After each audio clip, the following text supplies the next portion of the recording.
let's go into that now. This is a really important thing because people are so worried about it. There's the environmental aspects of plastic, there's the health aspects of plastic. There's so many different layers and levels to all of this. And I am a consummate health advocate. Not only am I passionate about all things health, but I do the best I can to live my life every day where I practice what I preach. Literally practice what I preach. And I drink our water out of these plastic bottles with complete confidence.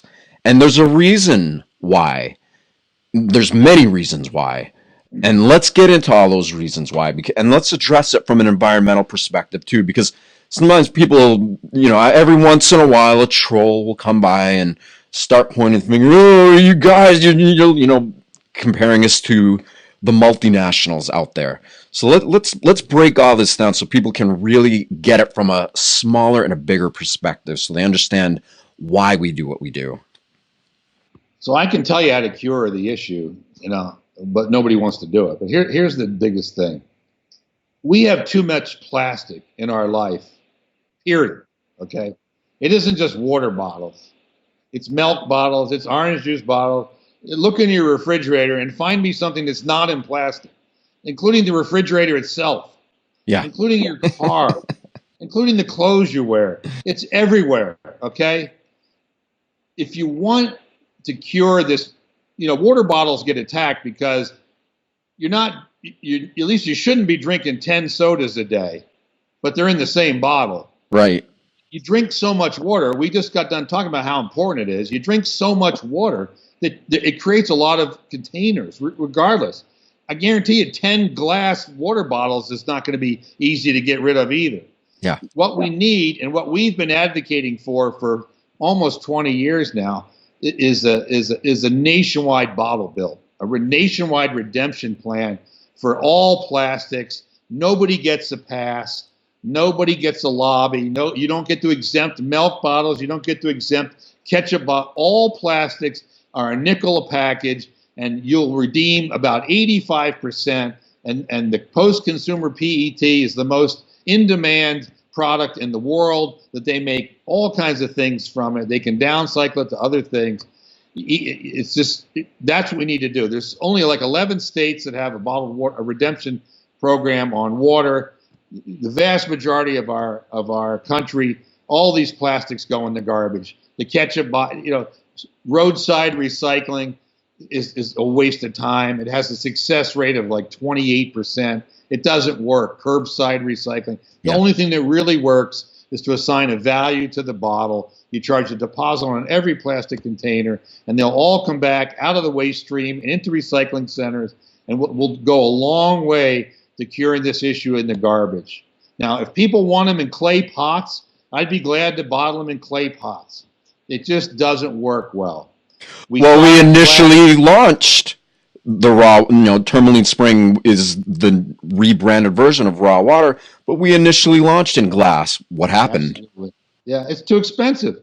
It was almost $1 a bottle for the glass.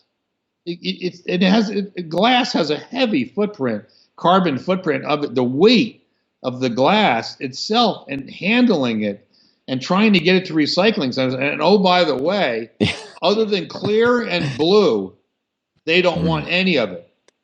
Interesting. They don't want any colored glass whatsoever except blue and clear.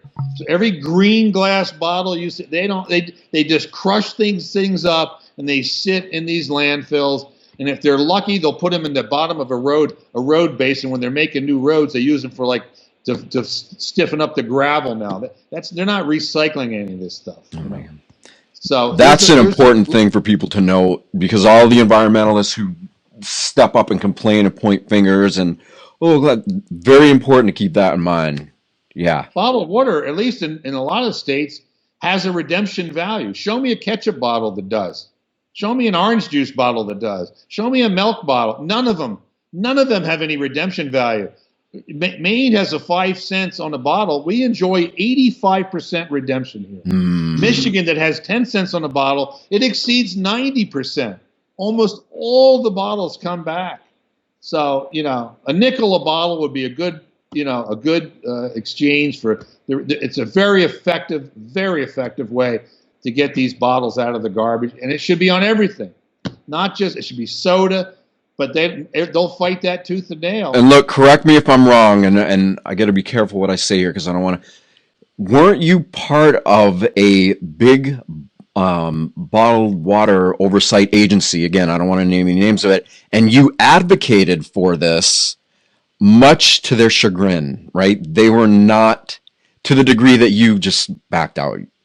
Is that? And if you even look, the proof of that is if you look at the early raw water bottles, they all say, and I think the raw water does to this day say, we support a nationwide bottle bill. That's on the label and it has been from the beginning. So he advocated, Bryan advocated as a water bottler, advocated for a nationwide bottle bill in conjunction with an agency with other bottlers, much bigger ones on it, big ones, small ones, all different manners of, all different sizes of business structures in this agency. So NEBWA is the Northeast Bottled Water Association. It's one of the small guys. Yeah. I was asked to be on the board of directors back in the mid-2000s. And I was, a young bottler, young to the business, and they wanted a fresh input, and so I was on the board, and I said, we take a lot of heat in this business for the package. We have to do something about the package. We're getting blamed for the package, and nobody's focusing on the product. And I wrote a long dissertation on a nationwide bottle bill, and we should support this, and nobody wanted anything to do with it. Not at all. They didn't want it to be associated with the fees or the concept. So I quit the board. I don't want to be part of this. If we're not going to do something proactive, I don't want to do it. And we've done. And why? Why didn't they want to do it? Because there's a cost. Yes. And the bottler has to absorb some of the cost. But these fees can be passed on to the consumer. I mean, it's just the way it's got to be. There's a fear that the government or the state will try to rob some of those fees to the general fund, like the government likes to do, and use it for some other. We would have to resist that kind of nonsense. The deposit should go only and completely to redemption, and we should, as part of the law, we shouldn't allow them to steal some of the money for some other cause, which they like to do. Yeah. There's some concern there, but that's a concern with every rule and regulation there is. You got to make sure it's a focused, targeted thing, and you just got to watch and try to prevent that. But it doesn't negate the need for a nationwide bottle bill and to get these bottles out of the redemption, out of the garbage and into the redemption pathway. And here's the sad thing about it is we know now, okay, and hopefully with hemp being legalized, we're going to see better options. But regardless of that, right now, the technology does exist to be able to do this in a much more sustainable fashion. But until the big corporations, the big bottlers get on board with these technologies, the small bottlers like us can't touch it because we can't afford it. We can't even come near it. If they got on board with it, if they literally started implementing all of these solutions that totally exist right now into their business structures, then we could turn things around really quick. But they don't, essentially, because it cuts into the bottom line. People are thinking about profit. It's just all these stupid reasons that we see now aren't working. That's why we're experiencing and have been experiencing the potential of systemic collapse. I'll tell you one other thing too. People always say glass, glass, glass. Our machine won't do glass. We had to modify our machine to do it basically by hand. So it's not efficient at all. Yeah. And for me to do glass, I would have to buy another machine. And you're talking about $500,000. Yeah. And then somebody says, well, why don't you do like boxed water, right? And cardboard. That's much better for the environment. It's lined with plastic anyway, but yeah, we won't talk about that. And now, just on a side note, which we can get into later, it's lined with plastic that is highly porous and absorbable and will leach into the water way quicker than most other choices. It's crazy. Not only that, Yeah. Tetra Pak, the company that controls the machine, that would be another machine. That's a special machine. And all their water has to be sterilized. A lot of people don't realize that all the water in those cardboard have to be sterilized. That goes against everything we do here. Yeah. So we're not going to put our water in a box that we'd have to buy another machine, and that requires sterilization anyway. That we don't believe in that. So because people, oh, you should do it in that and this. There's always the latest cause celebre of some new package. You know, it's just there's just not a lot of good options. And virgin PET or even some recycled content PET is really the only answer they've come up with. And they're searching. Yeah. They're trying to find other options, but there are not a lot of choices. And you're not going to have people carrying around, ladies and men, carrying around glass bottles in a purse. Right. The weight of it, they don't seal very well. There's a lot of issues that are not, these are so convenient. You know, you need to take water with you. Yeah. And what's important is you stay hydrated and you carry good water with you. The package is kind of an unintended consequence. We do the best we can. As long as we get them back and recycle them, that's still the best use of that product. Keep in mind, of all the beverages you drink, 100% of our product is used for its best use, human consumption. You know how much water is wasted to make beer, to make wine, soda, to make all everything. They waste enormous amounts of water. We take 100%. None of our product is wasted in the making of this, you know, putting this water in the bottle. So it's the best possible use is 100% of our product is in the bottle for you. Focus on what's inside, not what's outside.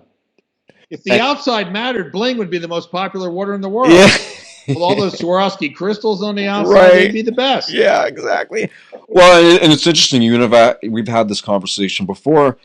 For everybody who's so worried about the carbon footprint of bottled water, you're an airline pilot, right?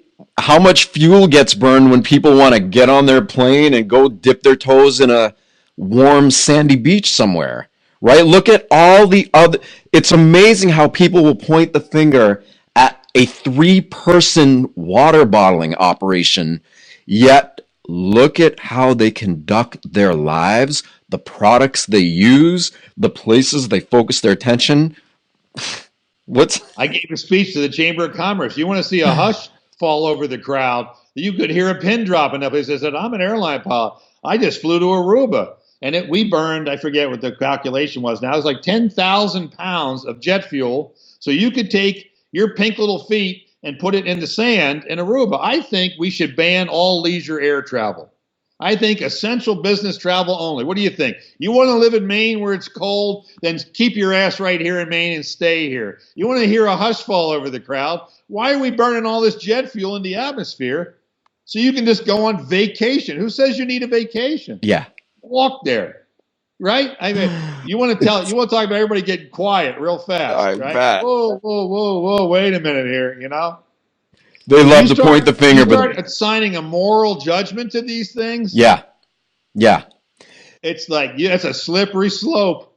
People just have these hair trigger responses that are not well thought out. It's almost like they've just been conditioned to regurgitate whatever information is being fed to them, and that's just it. They just like, oh, that's what matters to them.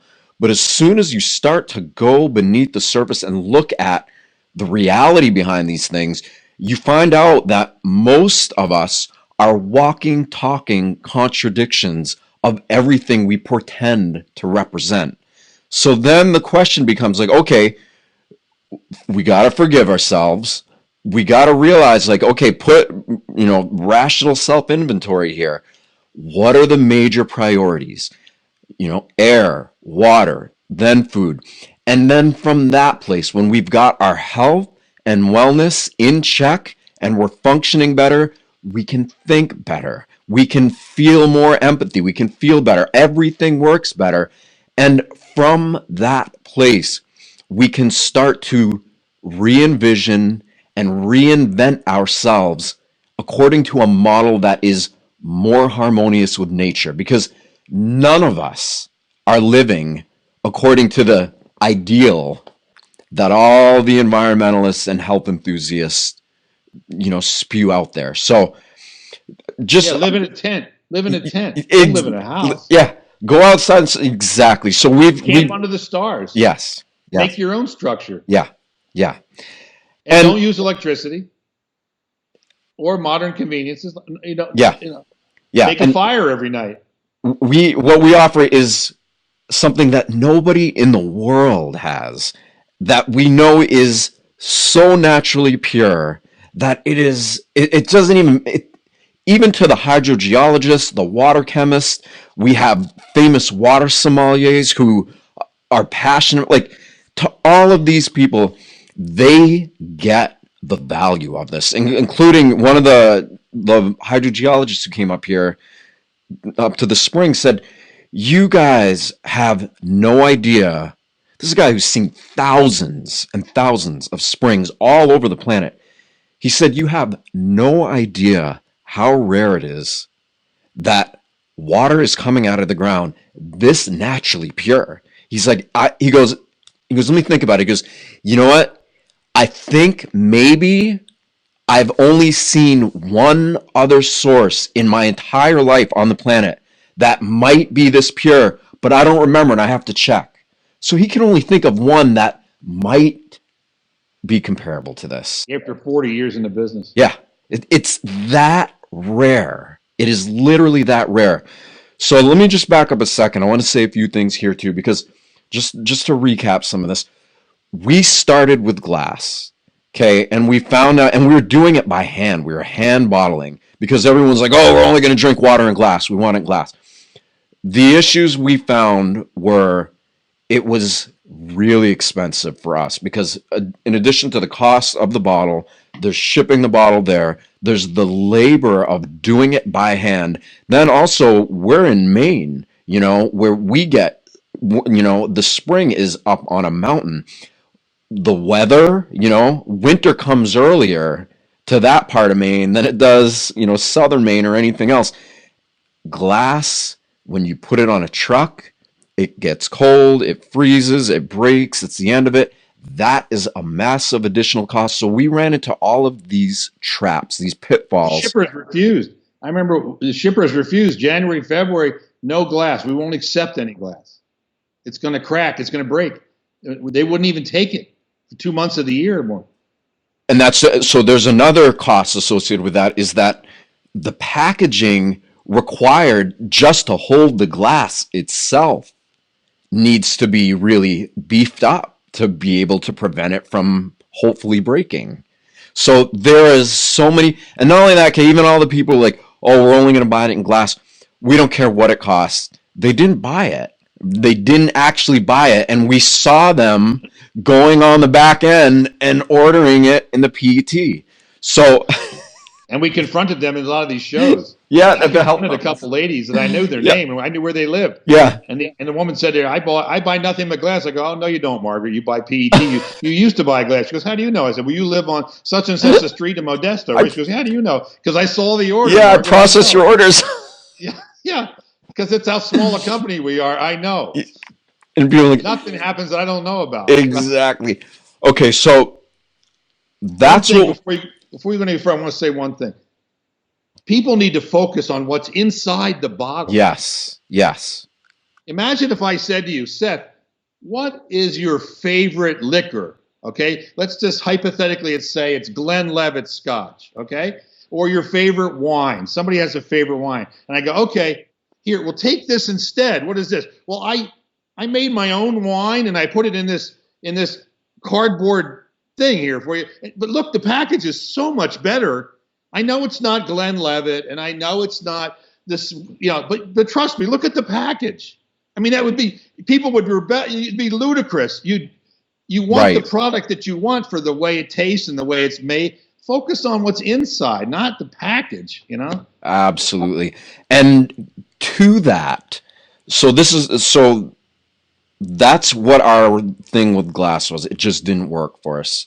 In addition to everything else that we shared about it actually having a massive carbon footprint, it's not recycled or downcycled properly depending on the color.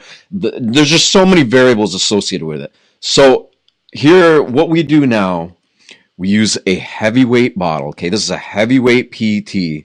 It's blown, it's off gassed for usually at least a month, 3 to 4 weeks to a month or longer before, which means that anything in it is going to come out of it.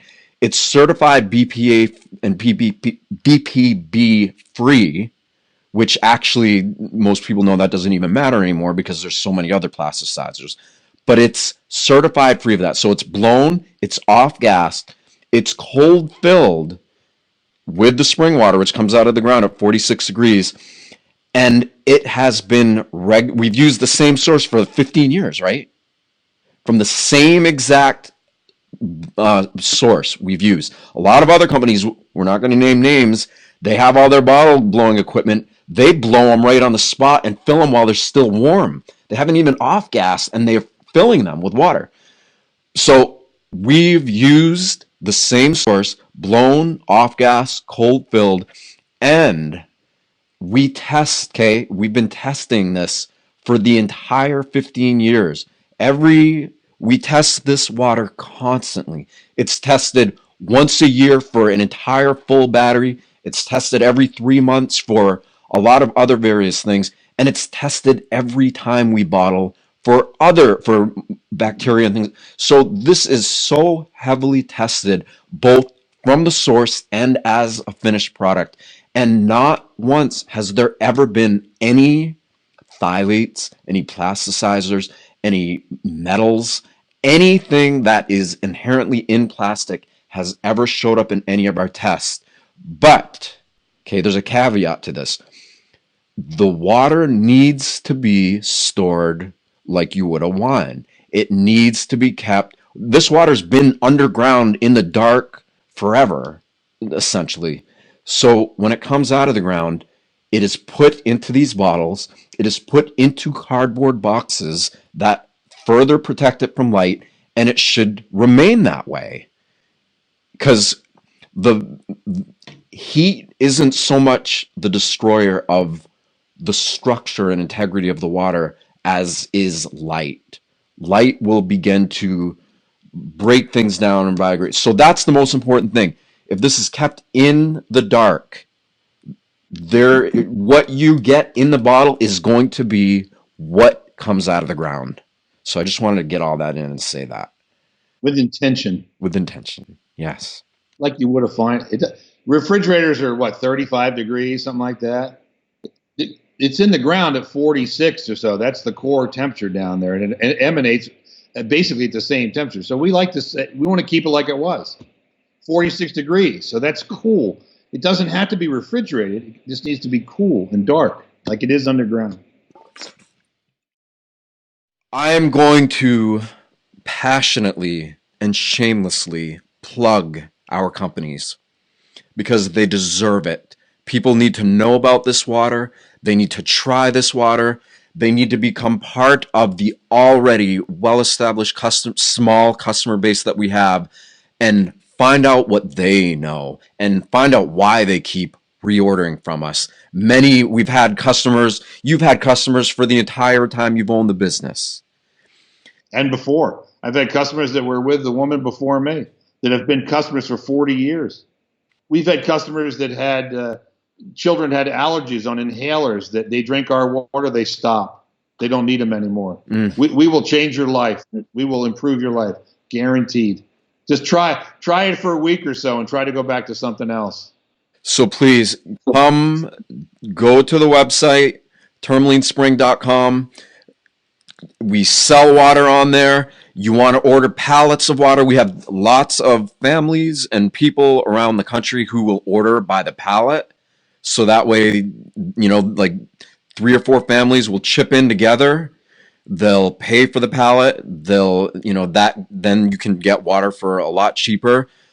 Email us. Go to the website, email us, contact us. Let us get this water to you. It is the best investment in your health and in your wellness that you can ever make. And again, I just want to say, like, at a time when people are so disconnected from nature, There is not a better product you can buy anywhere on the market that will help you get in touch with your own inner nature, because you are literally taking the naturally purest essence of our planet that is being offered, as far as we know, anywhere on the planet, and putting it into your body. Okay, this is such a profound and direct way to connect with nature and your own inner nature. And again, the marketing is to tell the truth of what the actual product is. So again, go to the website, go to our Instagram pages, check everything out, look at it, research it, read the blog articles. Bryan and I are going to be putting out all kinds of information. I'm doing another podcast. Send questions, we'll answer them. Yes, like get involved, but try it. Buy it and try it. That's all we can say. Buy it and try it, and you will know why. You'll know why we have so many repeat customers who are so grateful to know that we exist. So, thank you everybody for allowing us to share this information with you, and there's going to be lots more to come.